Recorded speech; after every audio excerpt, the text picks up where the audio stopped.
जोशी जी, आपका आभार, आपका धन्यवाद, आप सबका भी धन्यवाद। आप आए। कांग्रेस पार्टी की इस प्रेस वार्ता में आप लोग सभी शामिल होने के लिए पहुंचे। आप सबका आभार। जैसा कि आप जानते हैं कि एक साथ के साथ दिल्ली में एक बड़े जनादेश के साथ दिल्ली में भारतीय जनता पार्टी की सरकार सत्ता में आई थी। बड़े बड़े वायदे किए गए थे, बड़ी आशाएं लोगों की इस सरकार के साथ जुड़ी हुई थी।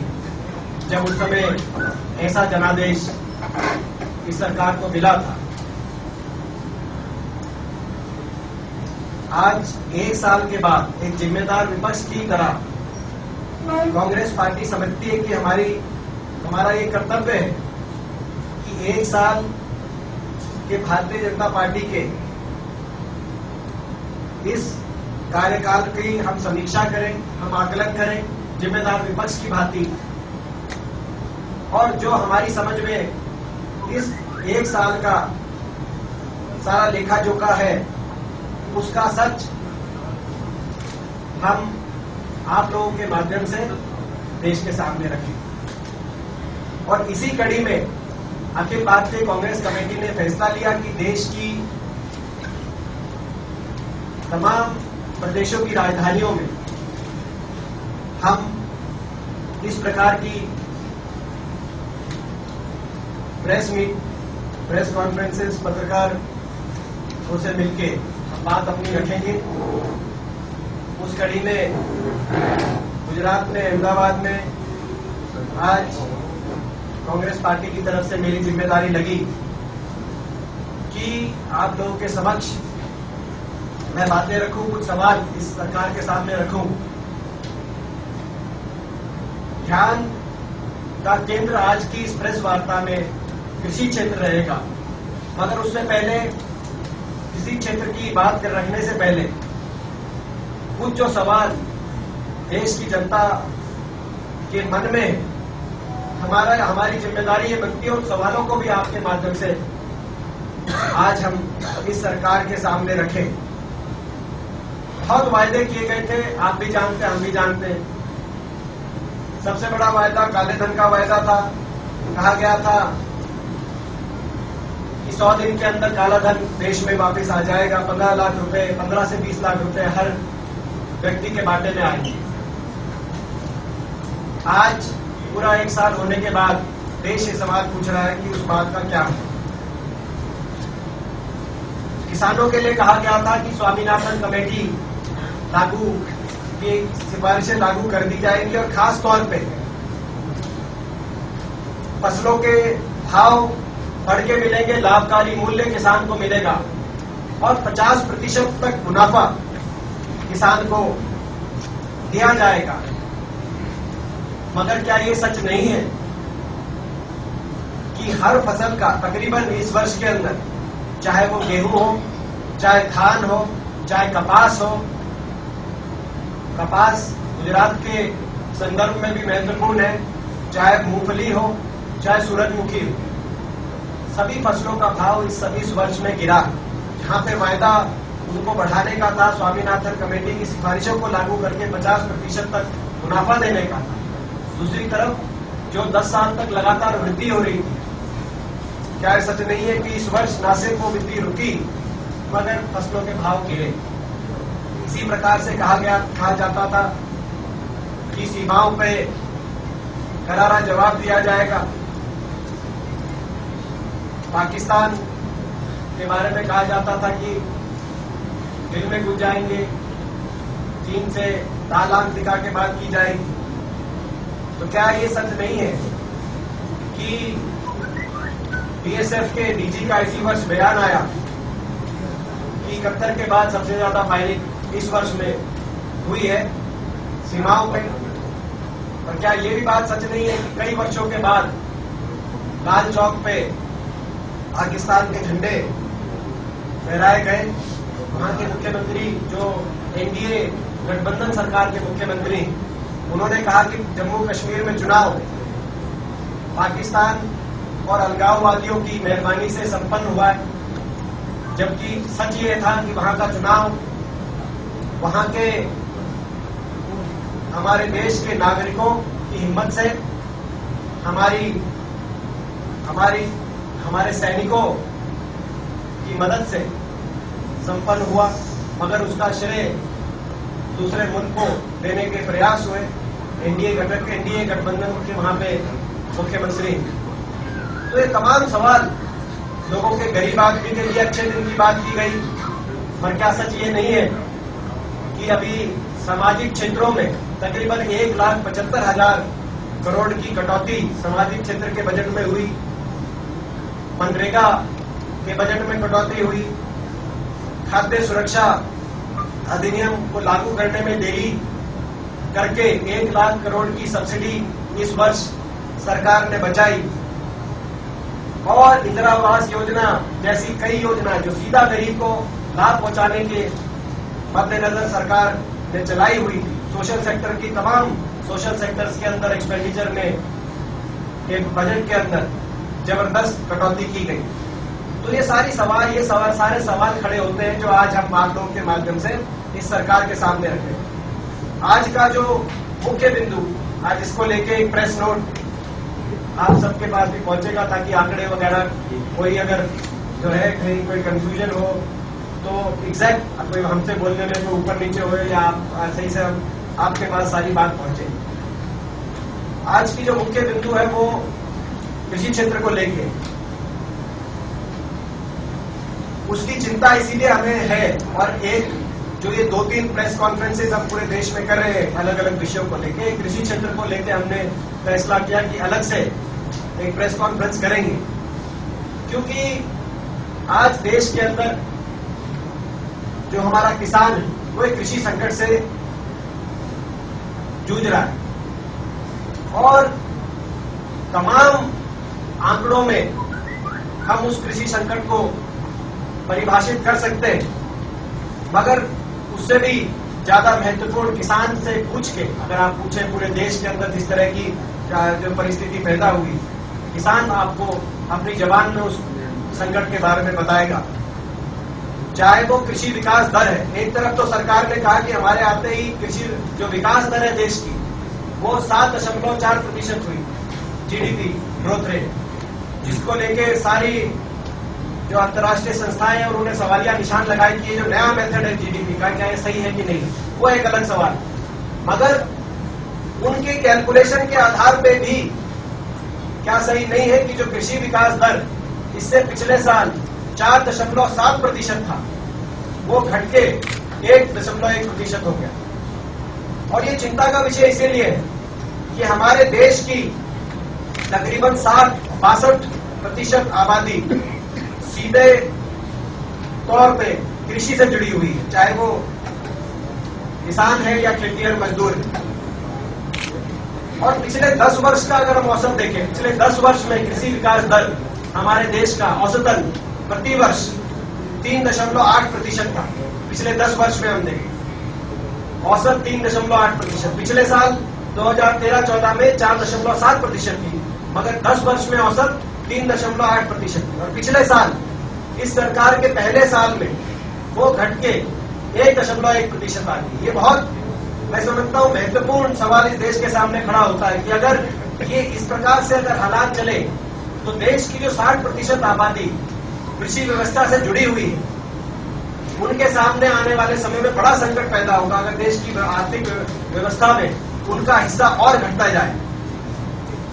क्या ये सच नहीं है कि इन्हीं के मंत्री ने राज्यसभा में जवाब देते हुए, और ये तो आंकड़ा केवल इनके पहले 6 माह का आंकड़ा है, ये कहा कि जो आत्महत्या जो इस वर्ष देखने में आई है वो उसमें 26% इजाफा है पिछले वर्ष से। और ये तो जब प्रकृति की मार पड़ी किसान से, उसके पहले की बात मैं बता रहा हूँ आपको, क्योंकि उनके पास उससे पहले का आंकड़ा था, उसके बाद का भी आंकड़े सार्वजनिक नहीं किए गए जब एक प्रकृति की मार आई। क्या ये सच नहीं है? जब प्रकृति की मार पड़ी तो इनके मंत्रियों का इस प्रकार के बयान आए। किसी ने कहा, गडकरी जी ने कहा, जानते हैं कि भाई किसान को सरकार या भगवान पे की तरफ नहीं देखना चाहिए, अपना इंतजाम खुद करना चाहिए? क्या सच नहीं है कि धनखड़ साहब जो हमारे हरियाणा के मंत्री, उन्होंने कहा कि जो इस प्रकार की मजबूरी की तरफ किसान बढ़ता है, इस तरह की परिस्थिति किसान की बनती है तो किसान कायर है और उनका कोई रखवाला नहीं होना चाहिए। इस प्रकार की जो मानसिकता दर्शाई गई, मैं समझता हूँ अत्यंत दुर्भाग्यपूर्ण है, हम उसकी निंदा करते हैं। कुछ पॉइंट जो मैं एक एक करके जो कृषि क्षेत्र से जुड़े हुए जो पॉइंट है, सबसे पहले तो स्वामीनाथन आयोग का पॉइंट नंबर 1, ये टूटे वायदों की कहानी, सबसे पहले शुरुआत, इस कहानी की शुरुआत स्वामीनाथन आयोग की जो सिफारिशें थी, उन सिफारिशों को लागू करने की जो इन्होंने बात की, मैं इसीलिए इसका जिक्र कर रहा हूं। तो स्वामीनाथन आयोग की सबसे महत्वपूर्ण जो सिफारिश थी, और हुड्डा कमेटी की भी वही रिकमेंडिंग, जो मुख्यमंत्रियों का एक मुख्यमंत्रियों की कमेटी थी जिसमें सभी प्रदेशों के मुख्यमंत्री थे, उसकी भी यह सिफारिश थी कि 50% मुनाफा किसान को मिलना चाहिए उसके न्यूनतम समर्थन मूल्य में। और यूपीए सरकार के समय 10 स्वामीनाथन कमेटी का गठन हुआ, उसी के समय उसकी सिफारिशें आई, और सिफारिशें आने के बाद सक्षम कदम उठाए गए। जो मुनाफा किसान को मिलता है गेहूं पे, धान पे, कपास पे, वो धीरे धीरे बढ़ाकर तकरीबन 30 से 35% तक पहुंचाया गया। और अब बात हो रही थी कि हम 50% तक लेके जाएंगे, ये वायदा किया गया। मगर उस वायदे के ठीक विपरीत केवल 50 रुपए, चाहे वो गेहूं हो, चाहे धान हो, चाहे कपास हो, 50 रुपए का इजाफा न्यूनतम समर्थन मूल्य में किया गया। और जो 30-35% तक मुनाफा मिल गया था किसान को, वो घट के दोबारा से 5-7% में इस साल आ गए। तो ये मैं समझता हूं कि दिशा भी इस मामले को अच्छी तरीके से इसका विश्लेषण करने के लिए दिशा को देखना भी जरूरी है कि किस दिशा में बढ़ रहे हैं। मुनाफा जहां हमने बढ़ा के 30-35% तक ले गए थे यूपीए के समय, उसको घटा के अब 5-7% कर दिया गया है। तो वायदा 50% का करने का था, मगर उसको रिवर्स गियर जो लगाया, वो एक चिंता का विषय कि ऐसा क्यों किया गया जबकि वायदा दूसरी तरफ का कहता। दूसरा जो मुद्दा मैं आपके दूसरी बिंदु आपके सामने रखना चाहता हूं, वो न्यूनतम समर्थन मूल्य की जुड़ा हुआ मुद्दा है। औसतन की वैसे तो सारी फसलों का जिक्र मैंने इसमें किया हुआ है, मगर मैं इसमें आपको एग्जैक्ट कितना किसमें बढ़ाया गया, इन्होंने कितना बढ़ाया, वो हमने आपको लिख के दिया है। मगर मैं उसके साथ साथ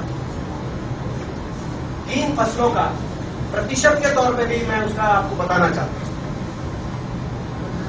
गेहूं का इन्होंने 50 रुपए बढ़ाया गेहूं का, जो कि 3% का इजाफा है, जबकि पिछले 10 वर्ष में यूपीए के समय औसतन प्रत्येक वर्ष 9.44% गेहूं का समर्थन मूल्य बढ़ाया गया पिछले वर्ष के तुलना में। मैं सवाल पूछना चाहता हूं आपके माध्यम से, क्या 9.5% ठीक था, क्या इन्होंने 3% जो बढ़ाया समर्थन मूल्य, क्या वो ठीक?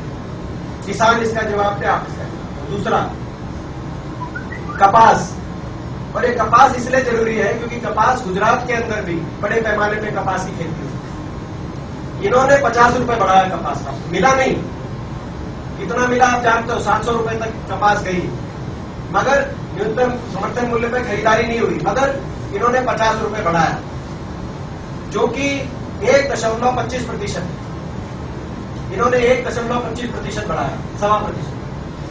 10 साल से लगातार प्रतिवर्ष, मैं प्रतिवर्ष की बात कर रहा हूं, 10 साल से लगातार प्रतिवर्ष 9.11%, तकरीबन 9.11%, 10 वर्ष में हर वर्ष इतना बढ़ता था एवरेज। किसी वर्ष 15% बढ़ गया तो किसी वर्ष अगर 7%। तो क्या 9.11% कपास का हर साल बढ़ना चाहिए, ठीक है, या 1.25% जो इन्होंने इस साल बढ़ाया वो ठीक?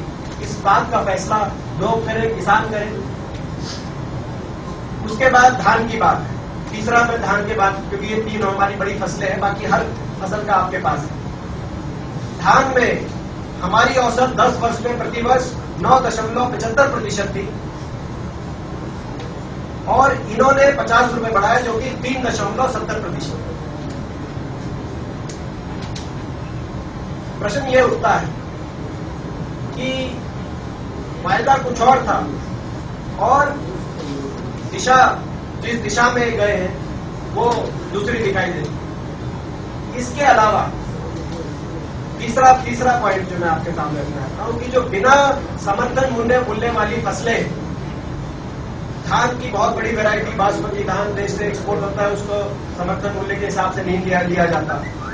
तो सभी जो फसलें थी, पॉपुलर का जो पेड़ होता है उसको उसकी खेती कहीं पूरे देश में की जाती है, सभी में इस वर्ष भारी गिरावट देखने में आई।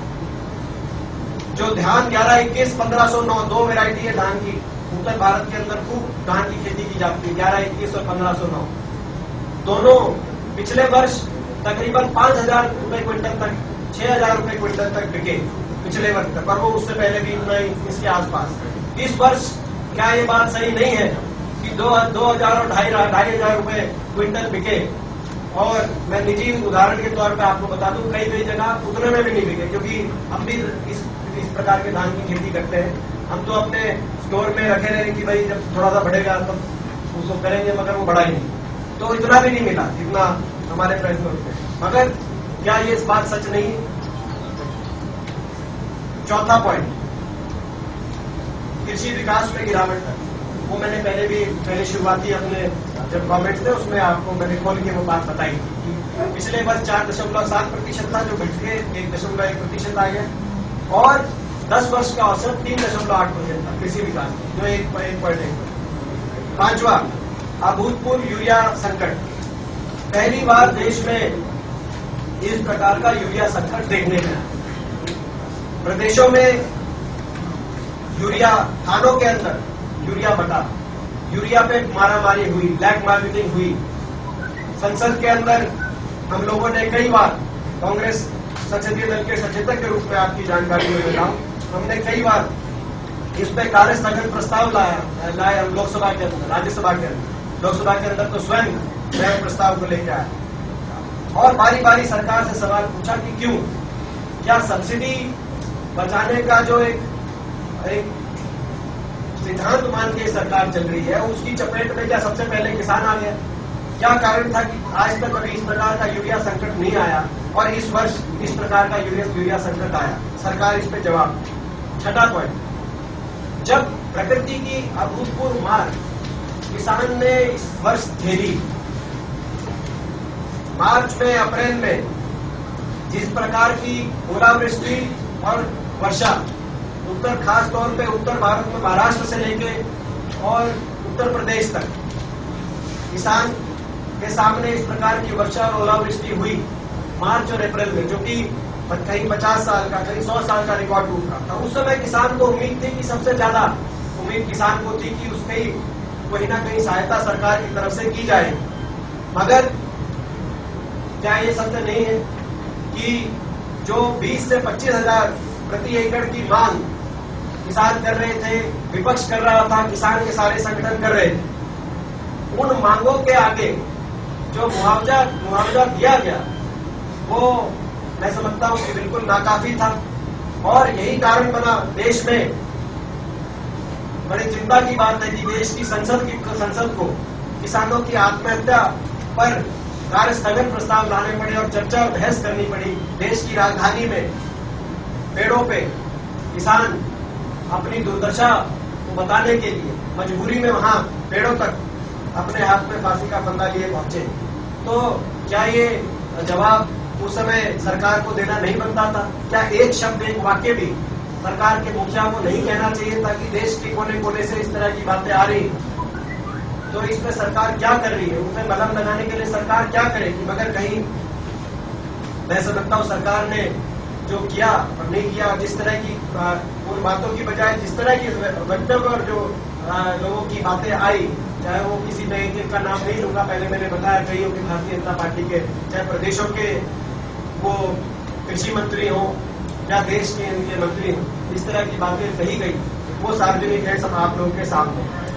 अंत में 7वां पॉइंट, मनरेगा को खत्म करने के लिए हमें ये मानना है कि ये योजनाबद्ध प्रयास है मनरेगा के बजट में, क्योंकि हमें ये कहा गया कि मनरेगा हमारी सरकार की विफलता का प्रतीक है। ये भी कहा गया, और फिर ये भी अगले सवाल में ये भी कहा कि मगर फिर भी हम मनरेगा को जारी रखेंगे। जब विफलता का प्रतीक है तो आप बंद कर दीजिए, मगर उसको जो है ना तो बंद करते और ना ही उसको जैसे चलना चाहिए वैसे चलाते, उसमें कटौती करते। तो ये मनरेगा को, मैं समझता हूँ मनरेगा की इस योजना को तड़पाना छोड़े, मनरेगा को जो है अपना सही, मुझे लगता है कि इनका मन नहीं। अभी काले धन के बिल पे बहस हो रही थी संसद में, तो ये अरुण जेटली जी ने कहा कि भाई दीपेंद्र, वैसे तो इसकी और मैंने उस बिल पे बहस पे मैं बोला तो उनका जवाब था कि भाई दीपेंद्र का मन तो नहीं है मगर ये बिल का समर्थन कर रहे हैं।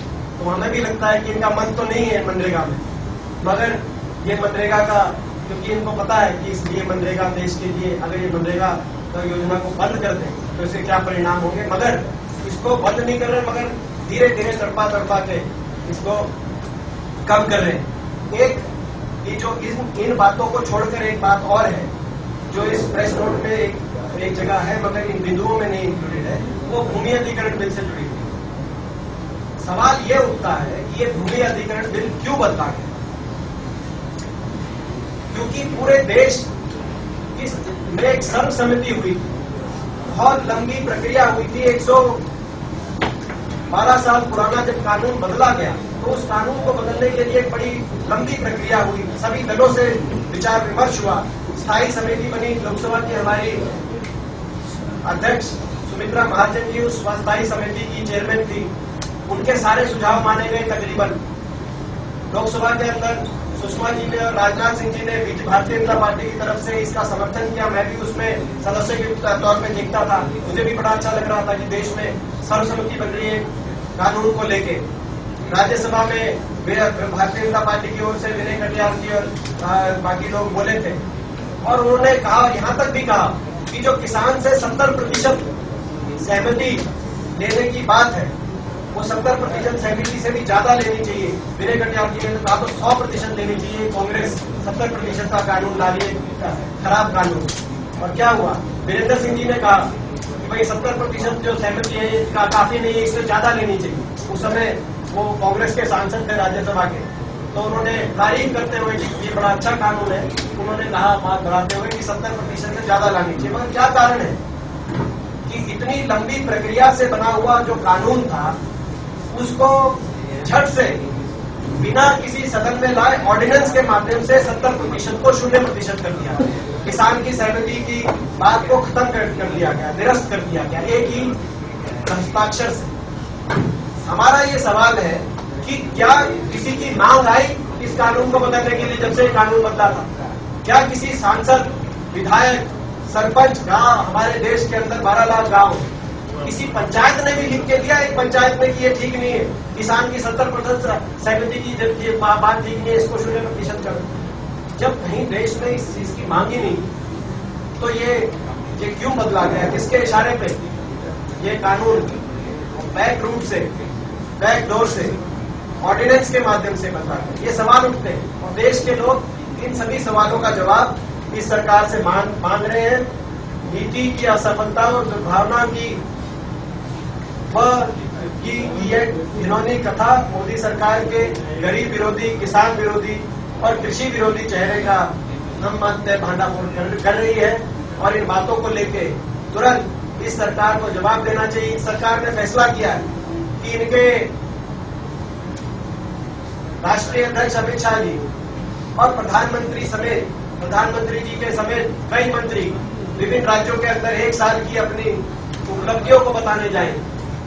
तो हमारा कर्तव्य बनता है ये उनसे पूछना कि 1 साल की उपलब्धियों को बताएं, मगर इन सवालों के भी जवाब दें। क्यों स्वामीनाथन कमेटी लागू नहीं हुई? स्वामीनाथन कमेटी को लागू करने में अनुमानित 50,000 करोड़ रुपए की लागत की आवश्यकता है। वो तो वायदा था। कॉर्पोरेट टैक्स जो 5% घटाया गया, उसमें कॉर्पोरेट को 2.5 लाख करोड़ का क्या राखी राहत मिली, वो वायदा नहीं था। कॉर्पोरेट टैक्स 5% कम किया जाएगा पहले बजट में, वो वायदा नहीं था, मगर किया गया। 2.5 लाख करोड़ कॉर्पोरेट टैक्स को कॉर्पोरेट को उसका फायदा पहुंचाएगा। स्वामीनाथन लागू किया जाएगा, ये वायदा था, इसमें केवल 50,000 करोड़ लगेंगे। तो क्या 5% की जगह 4% को कम करके स्वामीनाथन लागू कर देते? क्यों नहीं किया? वन रैंक वन पेंशन के लिए 10,000 करोड़ लगेंगे की लागत आएगी प्रति वर्ष। 10,000 करोड़ हमारे सैनिकों के लिए नहीं निकाले गए। मैं इसीलिए सवाल पूछ रहा हूँ, सवाल इसीलिए खड़े होते हैं कि वोट देश के सैनिकों के नाम पे, देश के किसानों के नाम पे मांगी गई। कॉर्पोरेट टैक्स को 5% घटाने के नाम पे नहीं मांगी गई, मगर इस साल में कॉर्पोरेट टैक्स को 5% कम हुआ, 2.5 लाख करोड़ का फायदा वहां पहुंचा। मगर 10,000 करोड़ में one rank one pension, 50,000 crore में स्वामीनाथन लागू, 60,000 करोड़ यहाँ के लिए नहीं निकले। कॉर्पोरेट टैक्स आप 4% कम कर देते, 1% पे ये दोनों काम हो रहे थे आपके, एक सवा जो है 1.25% पे, तो आप ये कर लेते। मगर सवाल उठते हैं, और ये सवाल उठते हैं तो हम मानते हैं कि भाई आप लोगों के माध्यम से आप प्रजातंत्र के मजबूत स्तंभ है, हमारी जिम्मेदारी बनती है कि आप लोगों के माध्यम से इन सवालों को लोगों के सामने, लोगों के सवालों को लोगों तक पहुंचाए। आप सबका हम आभार व्यक्त करते हैं, आप पहुंचे। प्रेस विज्ञप्ति आपके पास है, कोई जो प्रश्न है इसके बाद आपके जो अगर कोई मस्तिष्क में कोई प्रश्न आते हैं तो प्रयास करेंगे अपनी तौर से उनका जवाब देना। और इस बात पे है, और मैं भी हिंदी के अंदर बोल रहा हूँ, गुजराती के अंदर आपको मिल गई होगी।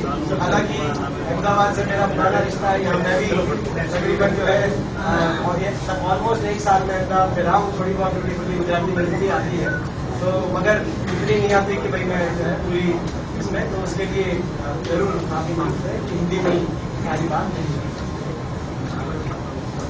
प्रश्न है।